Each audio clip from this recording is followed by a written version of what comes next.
राजस्थान में एसआई भर्ती 2021 परीक्षा को लेकर गठित सब कमेटी की बैठक मंगलवार को सचिवालय के कमेटी रूम में आयोजित की गई। बैठक के बाद सब कमेटी के संयोजक ने बताया कि बैठकें लगभग पूरी हो चुकी हैं। सरकार को अपनी रिपोर्ट भेज देंगे, लेकिन जरूरत पड़ी तो बैठक और कर सकते हैं। राजस्थान में एसआई भर्ती 2021 को लेकर मंगलवार को कैबिनेट सब कमेटी की बैठक हुई।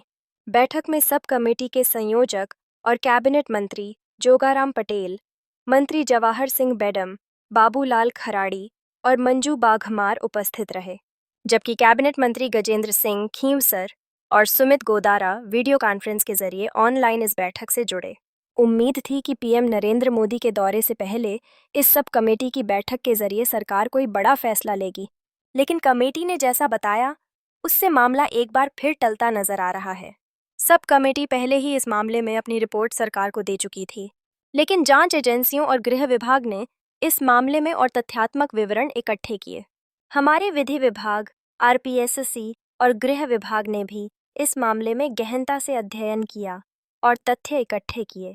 सरकार का यह निर्देश था कि मंत्रिमंडलीय उपसमिति फिर से इन सब की समीक्षा करे, फिर सरकार को अपनी रिपोर्ट भेजे ताकि उस रिपोर्ट पर विचार सरकार अपना निर्णय ले सके।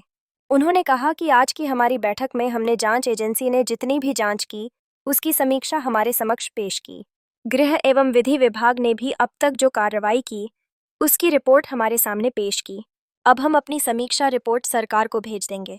संभवतया इसकी और बैठकों की आवश्यकता नहीं रहेगी।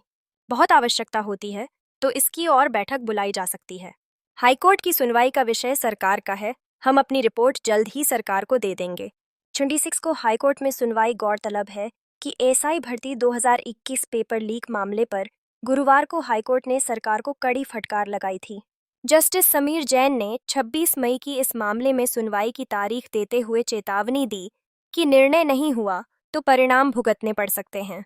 इससे पहले राज्य सरकार के अतिरिक्त महाधिवक्ता ने कोर्ट में प्रार्थना पत्र पेश कर बताया कि राज्य सरकार ने इस मामले में 13 मई को कैबिनेट सब कमेटी की बैठक बुलाई थी, लेकिन ऑपरेशन सिंदूर के चलते युद्ध जैसे हालात बन गए, जिससे कई सदस्य इस बैठक में शामिल नहीं हो सके। साथ ही कोर्ट को बताया कि सरकार ने 21 मई को इस मामले को लेकर बैठक बुलाई है, लेकिन फिर इस बैठक को आज 20 मई को बुला लिया गया। इस भर्ती को लेकर पेपर लीक का आरोप लगाते हुए हाईकोर्ट में कई याचिकाएं दाखिल की गई थीं। दावा किया गया कि पेपर लीक से करीब 8 लाख अभ्यर्थियों के साथ अन्याय हुआ है, लेकिन चयनित अभ्यर्थियों के परिजन इस तर्क को पूरी तरह भ्रामक बता रहे हैं। अभ्यर्थियों का कहना है कि 8 लाख ने आवेदन जरूर किया था, मगर 4,25,000 अभ्यर्थी तो परीक्षा में शामिल ही नहीं हुए। असल में सिर्फ 3,83,000 अभ्यर्थी परीक्षा में बैठे थे। इनमें से सिर्फ 20,000 ही फिजिकल और इंटरव्यू तक पहुंचे। चयनित अभ्यर्थियों की दलील है कि 854 में से 436 अभ्यर्थी पहले से सरकारी सेवा में थे। इनमें से 236 ने प्रोबेशन पूरा होने से पहले ही नौकरी छोड़ दी। 40 ने केंद्रीय सेवाएं तक त्याग दी, जबकि 135 ने तो 2 या अधिक जगह चयनित होने के बावजूद एसआई पद को चुना।